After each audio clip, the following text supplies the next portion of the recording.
Kalau sudah sampai masanya, waktunya, tak bisa diundur, tak bisa ditambah, kita pasti mati, kita akan berhenti. Cuman yang penting itu bukan kita takut matinya, tapi apa bekal yang kita akan bawa menghadap Allah Subhanahu wa taala. Ustaz Arifin Ilham, pesantren begitu besar, majlis zikir begitu ramai, berapa mu'allaf diislamkan, berapa orang dapat hidayah dari zikirnya, berapa pecandu narkoba tobat, adapun dosa-dosanya bersih sebersih-bersihnya. Dari mana Ustaz tahu dosanya bersih?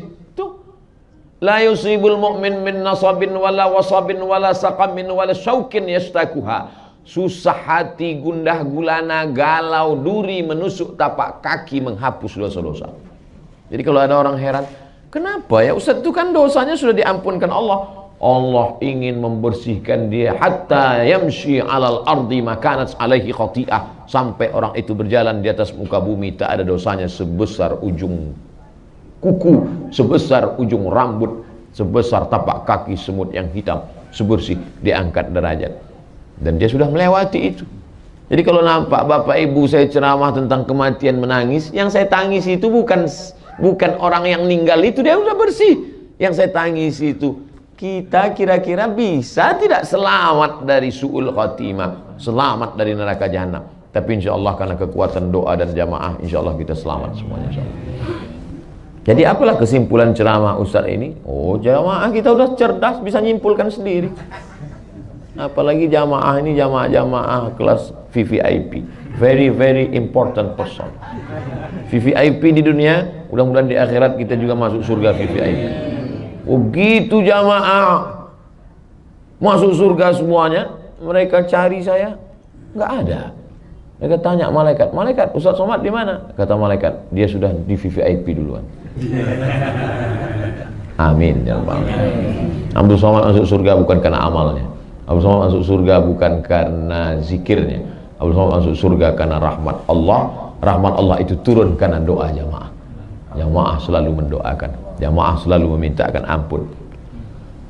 An-namlatu fi juhriha, semut-semut dalam sarang, wal hutu fil bahri, ikan-ikan dalam kolam, semuanya mendoakan orang-orang yang baik. Itulah mengapa kita selalu minta jadi orang baik. Allahumma ja'alni minat tawabin wa ja'alni minal mutatahhirin wa ja'alni min ibadikas sholihin. Minta anak pun minta anak yang baik. Rabbi habli minas sholihin. Minta istri pun istri yang baik. Zaujatun sholihah.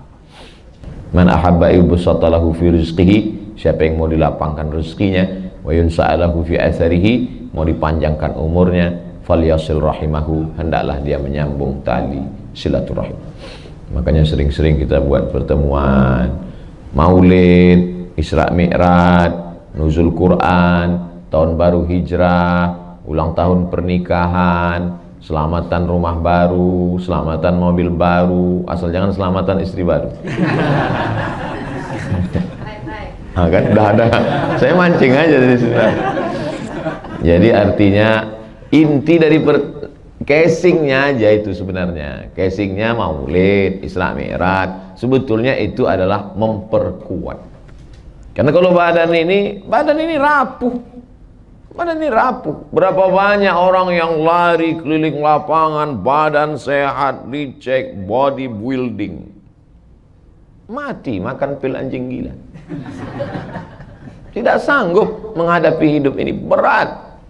Hidup ini berat bagimu. Tapi kenapa dia menjadi ringan? Karena kita serahkan pada dia. La haula wala quwata illa billah. Bukan kuasa kita, bukan kemampuan kita. Makanya orang Islam itu nggak stres. Diponis dengan hukuman gantung mati. Pagi itu mau digantung, subuh itu masuklah orang ke kamar dia, mau mengajarkan syahadat. La ilaha illallah. Nanti kalau kamu digantung sebelum mati ucapkan itu ya.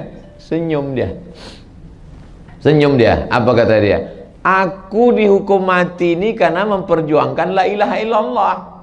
Ente ngajarin saya masuk ke sini ngajarin la ilaha illallah karena cuma mau dapat sesuap nasi. Jangan sempurnakan lagi sandiwara ini, kata dia. Aku mau digantung ini kan karena la ilaha illallah. Jabatannya waktu itu Deputi Menteri Pendidikan, diutus oleh pemerintahan Gamal Abdel Nasser untuk belajar pendidikan, mensekulerkan orang Mesir ke Amerika. Tapi ternyata saat di sanalah dia menemukan mengapa mereka gembira begitu luar biasa, membuat pesta dansa, ketawa, karena pada hari itu ditembaknya Hasan al-Banna, tokoh pergerakan Islam yang sekarang dicap sebagai teroris dunia. Maka saat itu dia berpikir, kenapa saudaraku terbunuh, ditembak, mereka berbahagia? Berarti musuh. Disitulah bangkit girah keislamannya dan pulang memperjuangkan Islam, berakhir dengan keputusan hukum mati. Ternyata di penjara dia tidak stres. Tempat yang paling gelap, tempat tidak bisa baca, di situ pula lah tempat pembuangan sampah paling busuk, supaya dia stres, supaya bunuh diri, supaya cepat mati. Ternyata di tempat itu dia menulis bait-bait syair begitu indah, terungkap dalam tafsir berjudul Fi Zilalil Quran, diterjemahkan ke dalam 50 bahasa dunia, bestseller.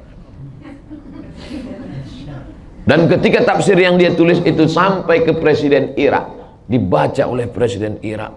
Presiden Irak membaca syair begitu indah, terbuai seperti berada di tengah angin sepoi-sepoi.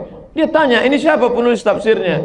Dia sekarang sedang berada di penjara. Dia telepon Gamal Abdel Nasser. Gamal, tolong bebaskan dia dari penjara, karena ini orang luar biasa tafsirnya saya baca. Maka Gamal Abdel Nasser pun mengutus seseorang masuk ke dalam penjara untuk memberikan tinta dan pena, kertas. Permintaannya cuma satu, saya mohon maaf. Kalau mau minta mohon maaf, tidak jadi digantung. Ini kertas, ini pena, tulis. Apa kata dia? As-sabbabatul lati tashhadu an la ilaha illallah, telunjuk yang pernah bersaksi tiada Tuhan selain Allah 5 kali sehari semalam, tidak akan pernah mau meminta maaf kepada pemimpin yang zalim. Jadi orang kalau sudah paham dunia ini ringan bagi dia. Jadi Ustaz Somad udah sampai ke level itu, baru cerita aja. Andai sampai ke tingkat itu mungkin pucat juga, takut juga. Baru dilaporkan 5 laporan aja pucat. Artinya apa? Ada orang yang sudah sampai pada tingkat zauq, rasa, tapi ada orang baru sampai tingkat menceritakan rasa.